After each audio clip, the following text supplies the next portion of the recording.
శ్రీ విష్ణు సహస్రనామ స్తోత్ర వివరణ 6వ శ్లోకం. అప్రమేయో హృషీకేశః పద్మనాభోమర ప్రభుః విశ్వకర్మా మనుస్త్వష్టా స్థవిష్టస్థవిరో ధ్రువః.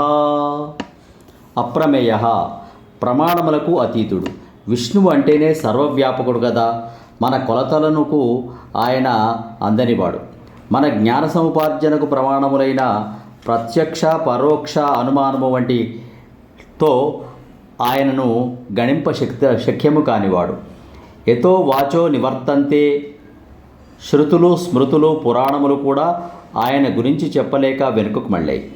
ఆయన సాక్షిభూతుడు, దృశ్యమాన ప్రపంచాతీతుడు. కనిపించేది అంతా కాలంలో నశిస్తుంది. యదృశ్యం తన్నశ్యం కదా. అందుకే ఆయన అప్రమేయుడైనాడు. హృషీకేశః ఇంద్రియములను శాసించేవాడు.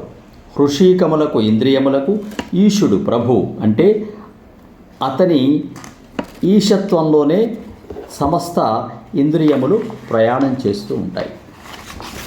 పద్మనాభః సర్వ జగత్తుకు కారణమైన పద్మము నాభియందు కలవాడు. అజస్య నాభ వధ్యేకమర్పితం అనే శృతివాక్యం ప్రకారం అజుని పుట్టుక లేని విష్ణువు నాభిలో ఈ పద్మము నిలుపబడినది. అమర ప్రభువు అమరులకు మరణము లేని వారికి కూడా ప్రభువు. విశ్వకర్మ విశ్వాన్ని రూపొందించువాడు. ఎవరి లీలా విలాసం వలన విశ్వం రూపుదాల్చుతుందో, వృద్ధి చెందుతుందో, లయమందుతుందో ఆయనే విశ్వకర్మ. ఆయన పరమాత్మ. మనుహు మననం చేయువాడు. నాణ్యతోస్తి మంత అనే ఉపనిషత్ వాక్యం ప్రకారం ఇతని కంటే మననము చేయువాడు లేడు. ఒకానొక ప్రజాపతి పేరు కూడా మనువు. ఆయన కూడా విష్ణువు యొక్క అంశ సంభూతుడే కదా. అందుకే ఆ మహావిష్ణువు మనుహు అని కీర్తించబడ్డాడు. త్వష్ట అంటే సృష్టికర్త.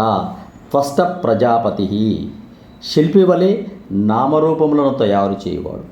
బృహత్ పదార్థమును విభజించి సూక్ష్మముగా చేసి ప్రళయకాలమున తన యందు ఇముడ్చుకొనేవాడు పరమాత్మ.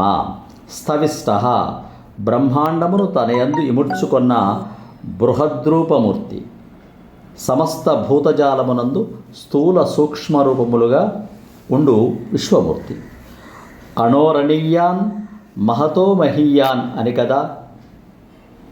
అణువులో అణువు, మహత్తులో మహత్తు ఆ పరమాత్మే.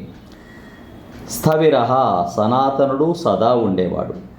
ధ్రువః కాలముతో మార్పు చెందక ఒకే తీరున ఉండేవాడు.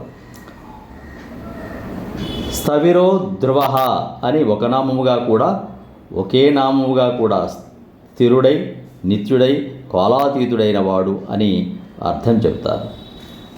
శ్లోకం మరొక్కసారి.